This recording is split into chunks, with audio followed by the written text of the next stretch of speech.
नमस्ते दीदी भाई, देखिए हमारे यूट्यूब चैनल पर जा रहा है बहुत प्यारा कजरी की। पसंद आएगा तो लाइक शेयर करिए, घंटी मत भूलिए, घंटी जरूर दबाइए। फॉलोअर्स में देखिए आप लोग, लाइक शेयर सब्सक्राइब करिए, कमेंट में बताइएगा ये गीत कैसा लग रहा है आप लोगों को।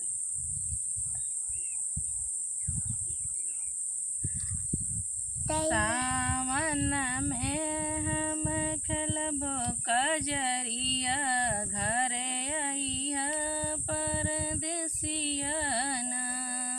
सावन में हम खेलबो कजरिया, घरे आइया परदेसिया ना।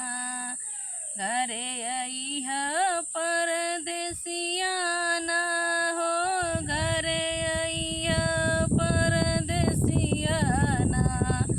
हमारा के लइहा तू हाथ के कंगनवा, पहिरी के झुलबो झूलनवा ना। हमारा के लइहा हाथ के कंगनवा, पहिरी के झुलबो झूलनवा ना। सावन में अइहा परदेसिया सजनवा, हमही झुलबो झूलनवा ना। हमही झुलबो झूलनवा ना।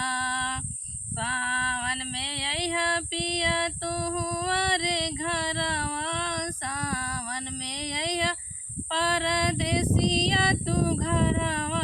ले अइहा हरी हरी साड़िया ना, ले अइहा हरी हरी साड़िया ना।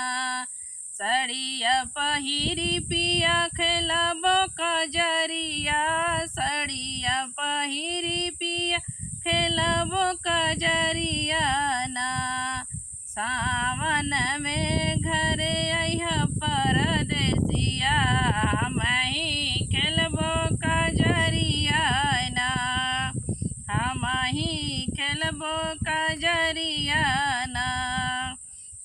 सावन में पी परदेसिया आइहा तू घरवा, सावन में परदेसिया आइहा तू घरवा। संग में खेलबो कजरिया ना, संग में खेलबो कजरिया ना।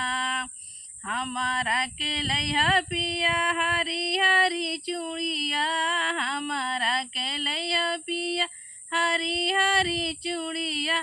शोभेला हो कलाई बीचे कंगना, शोभेला हो कलाई बीचे कंगना।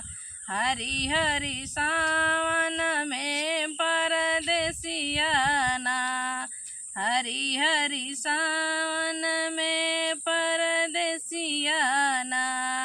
सावन में अइहा हो परदेसिया, खेलब हमही कजरिया ना, खेलब हमही कजरिया